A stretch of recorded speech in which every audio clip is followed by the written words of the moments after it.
That's why there is road over here.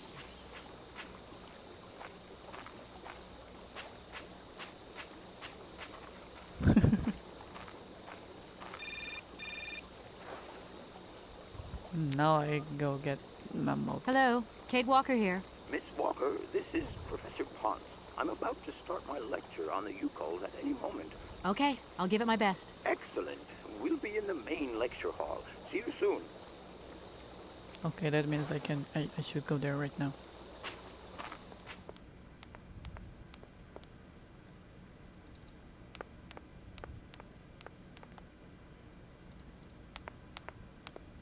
Okay. Ah, there you are, Miss Walker. Good, good. Take a seat quickly. I'm impatient to start my lesson.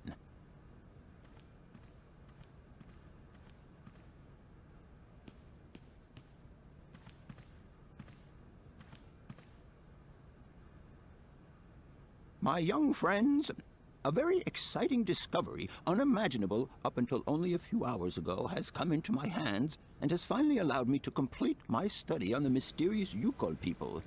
Lights, please. The Yukols are a people from the far north about whom very little is known. They live far away, very far away, on the frozen borders of Syberia. This distance and the climatic conditions of the region, which are unfavorable to human existence, have limited the size of the Yukol population and kept it out of reach of the scientific world. The handful of slides that follow are actually the only documentation we have in our possession. It was a Russian explorer who made these drawings and took these photographs 100 or so years ago. Today, we owe what we know about the Yukol people and their culture to him. We know that the origins of the Yukols date back to the last ice age. Curiously, evidence of their presence has been found in Western Europe, and more precisely in the prehistoric caves at the heart of the Alps. This people, it seems, undertook a long migration over centuries towards the far north of the globe. The reasons for this migration are due to the importance of the mammoth in their craft, trade, and culture. They used them for transportation and as beasts of burden. The mammoth brought them meat, skins, fat, and ivory. Man and animal lived in symbiosis. There's no doubt about it. Mammoths started to drift away from the region due to changing climatic conditions, and the Yukols followed them to the north, the edges of Syberia. Prehistoric cave drawings, identified as Yukol in origin, first led me to the extraordinary hypothesis that the Yukols had managed to domesticate the mammoth. They are, to the best of our knowledge, the only prehistoric people to represent a man riding a mammoth.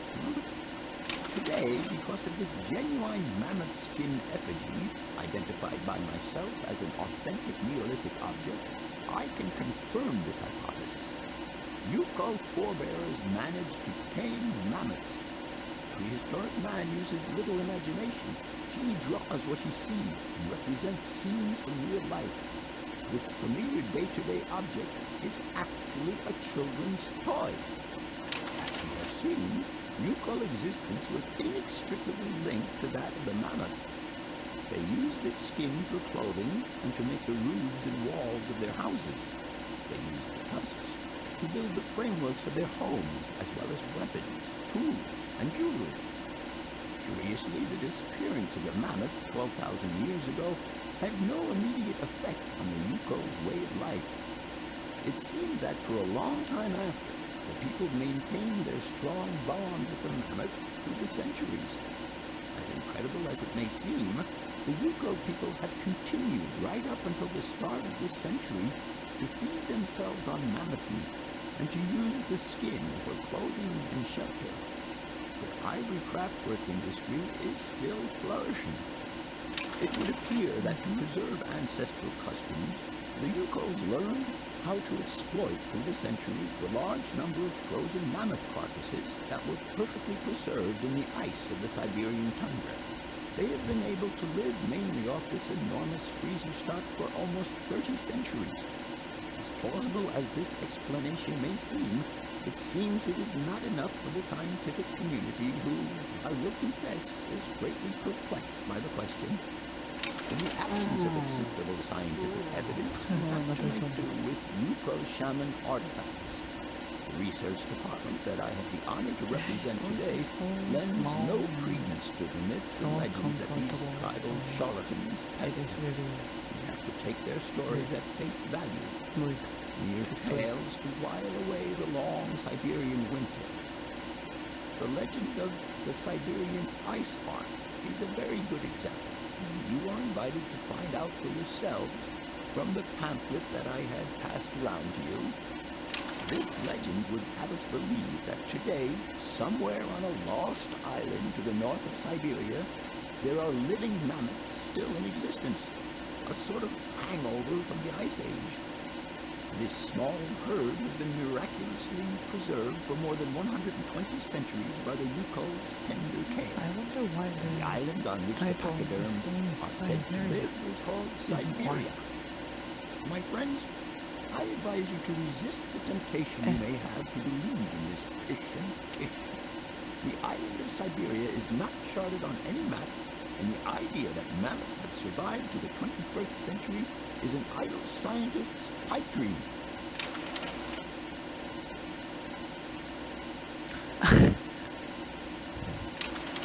There ends my lecture for today.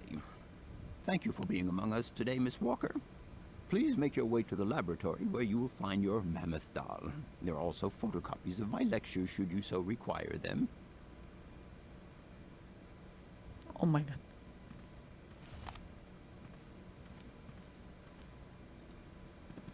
Oh my god. Oh god damn it, the game crashed.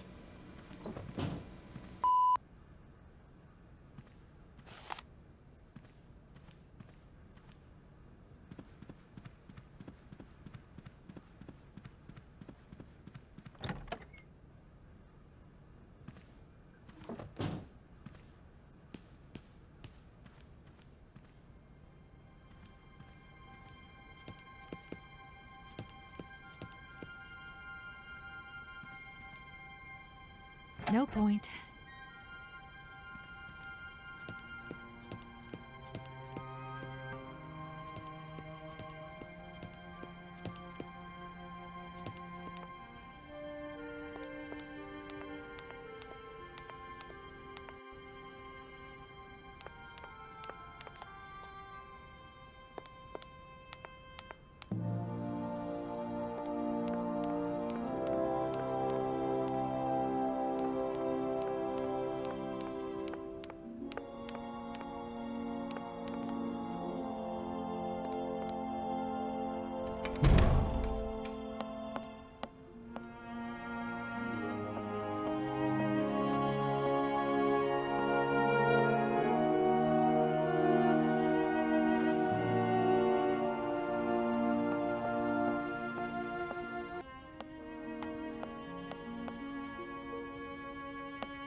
Hello? Where are you? Hi, Dan. I'm in Barrockstadt. What? Is that a town? I hope the man you're looking for lives there. Are you coming home soon? From what I gather, it's one huge university with an extraordinary station aviary. If you could only see it, there are trees and birds everywhere. It's so weird here. Sounds like a great place for a bit of sightseeing. So, are you coming back? I don't think so. In fact, the train I'm traveling on has some kind of a mechanical problem. We've been forced to stop here. Us? I thought you were alone. Who's with you? Oscar, the train engineer. You're messing around with mechanics now, are you? Kate, I don't know what they're feeding you in Europe, but don't you think it's time that you came home? But my mission still isn't finished. To hell with your mission. I don't know why you accepted it in the first place. If you just stuck to the middle of the road, then we wouldn't be in this mess. We? If there's any mess, it's me who's in it. And while I'm trying to come to grips with strange towns, you, my darling, are sitting at home on your butt. I seem to remember we had nothing against my departure. It was only going to be 2 or 3 days, Kate. Please, try to put yourself in my shoes. Your shoes. Not only do I have to fit myself into your diary, but I've got to get myself into your shoes as well? Is there anywhere else Sir would like me to put myself while we're on the subject? Look, I don't want to talk about it now. Call me back when you calm down. I was perfectly calm before I picked up your call. I only wanted a few words of encouragement, not your disdain. Was that too much to ask? You can be such a selfish... Takes one to know one, sweetheart.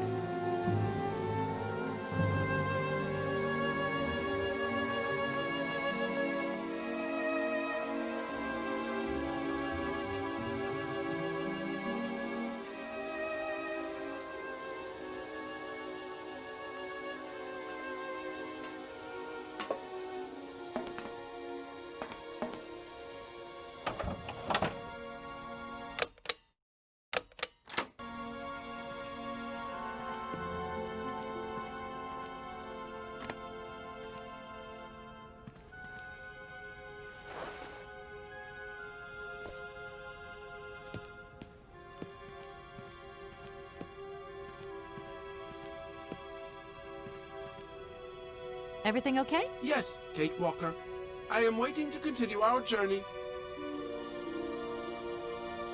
Speaking of mechanical problems... This train has no mechanical problems, Kate Walker. Okay, Oscar. Don't get all touchy about it.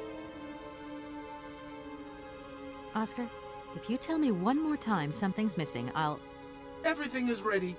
Take your seat, Kate Walker. We are leaving. Okay...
What are you doing there, Oscar? It is imperative that we comply with railroad and customs regulations, Kate Walker. Oscar, don't you think we could drop the trifling details once and for all? We need an exit visa to get beyond the wall, Kate. And you wouldn't know where I could get one of them from, would you? There is usually some form of authority stationed at a guard post that is strategically positioned to issue such a visa. I don't suppose you can help me get this visa, then? Your non-supposition is correct, Kate Walker. I don't... Your... Oscar, don't you think we've wasted enough time already? You neglected to find the clockwork winding mechanism for the train with sufficient haste, Kate Walker. What nerve! And you refused to lend a helping hand. Help that could have been invaluable to me. I agree, Kate Walker. If you weren't so obsessed by procedure, we wouldn't have had a hitch. I am not entirely convinced, Kate Walker. Oscar, please, let's get in the train and leave, can we? Yes, Kate Walker. Give me the visa. Yes.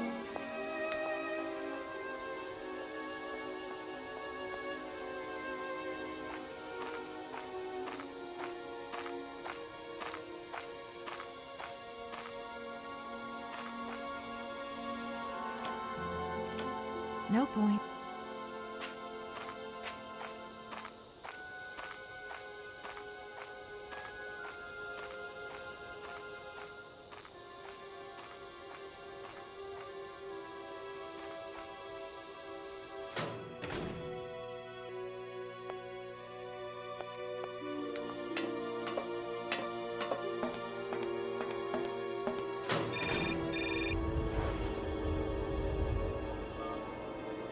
Hello? Kate! Oh, is that you? What's going on? Well, I finally got the mechanical train wound, and I hope it's going to take me to Hans Vorarlberg. I had to sort things out with a couple of weirdo sailors, and they probably ripped me off. But now I'm blocked behind this massive wall.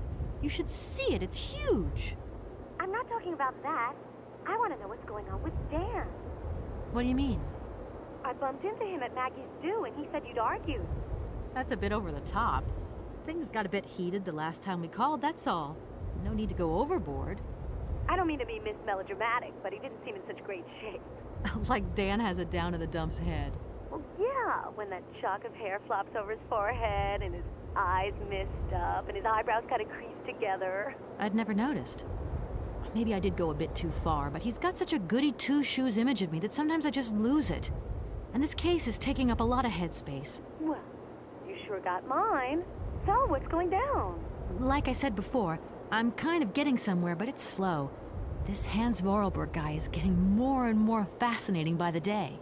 Okay, well, anyway, it doesn't sound like you're bored. Not like back here in the office.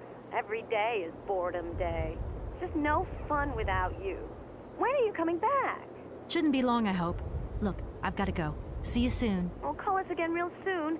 And be easier on Dan next time, huh? I'll try.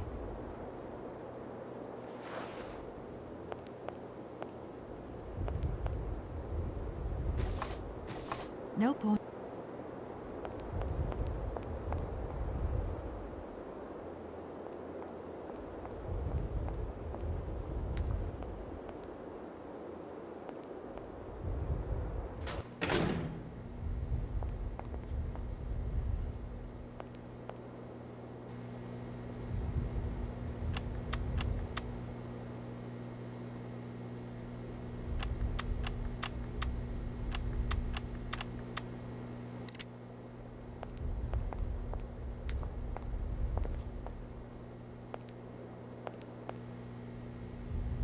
I haven't got time.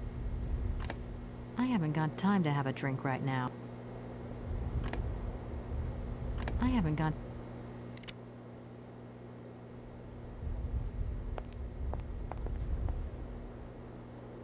Good day to you, sir.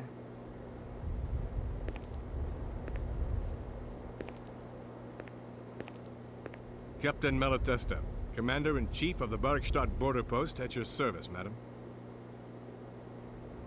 I need a visa to cross the wall and to continue my journey to the east. They told me that you are the only person in a position to issue such a visa. Indeed. This responsibility is part of my duties. However, I am not currently issuing visas because nobody must venture beyond the wall. And why not? It's far too dangerous, in particular for a lady of your standing who is traveling unescorted. Dangerous? What exactly do you mean, Captain? The enemy, miss. The enemy. I've been observing them for several years through my telescope. There's one particular horseman stationed yonder. He's a scout from the invading enemy army, and he's been spying on us. So I have to be extremely vigilant. He knows that I know he's there, you understand? And as long as I keep my eye on him, he won't try anything. Are you sure? Please, take a look for yourself. Is the person who takes care of the gate anywhere around? There is no person. In that case, can you tell me how the mechanism works? Not at all. It is child's play for anyone who takes the time to work out its surprisingly straightforward logic. Why do you say that? When I caught sight of your formidable locomotive, I immediately said, heavens, only Hans Vorarlberg could design such an engine.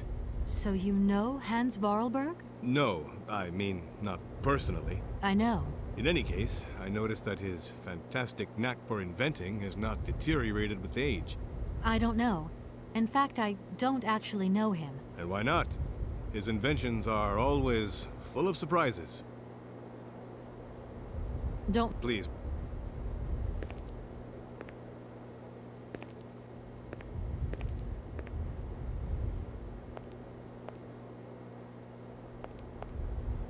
How strange.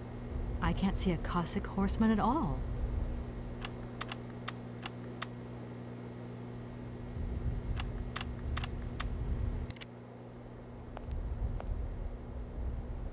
Good day to you, sir.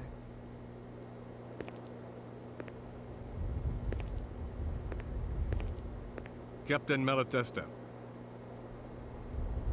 I need a visa to cross... Indeed. And why not? It's far too... Captain, A tree? how long is... For a long time. And he's been in the same position the whole time? Cossacks are soldiers, miss.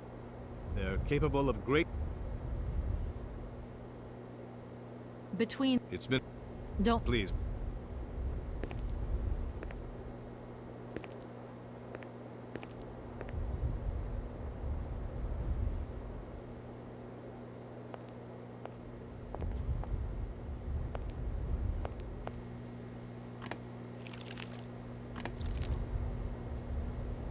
Look.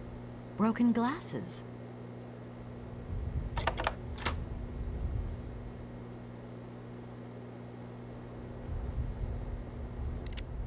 Colonel, sir.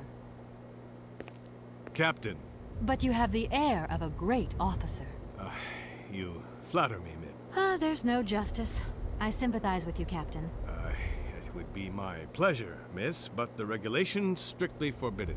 Come on. A little glass of wine never hurt anybody. Wine, miss? You are putting me in a very delicate situation. Don't deny yourself, Captain. Just a little glass. Well, perhaps just a drop.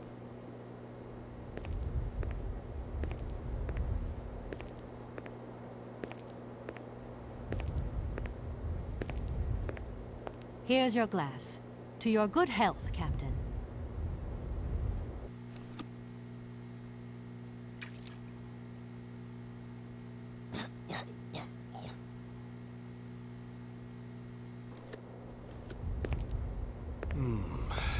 It's been a long time since I've drunk wine in such pleasant company. I admit, it is excellent. Isn't it? You wouldn't think it came from Barrockstadt. It is made from the Amazon forest sauvignon grape that has been miraculously conserved and cultivated in the station garden. Well, well, well. The university authorities kept that one to themselves. You know, Captain, it is essential that I continue my journey eastwards. Please, don't even think about it. As I've said, it's extremely dangerous. The enemy is spying on us.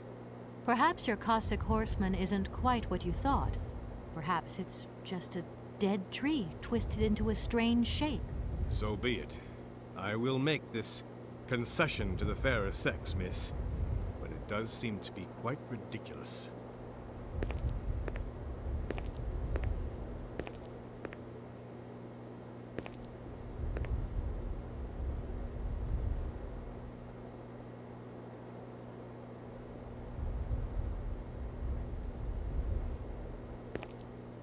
Incredible. How is this possible? By what strange magic? How could I have been so wrong for so long? It's not that bad, Captain. It's only human to make mistakes, after all. A tree.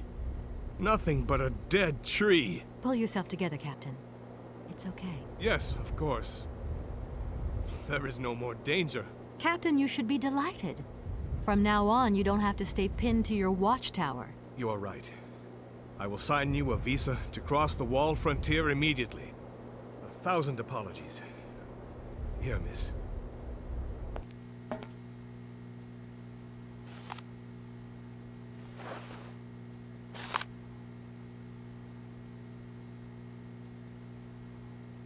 Thank you, Captain. And keep your eyes open. Miss, if we could keep this between ourselves, please. You have my promise, Captain.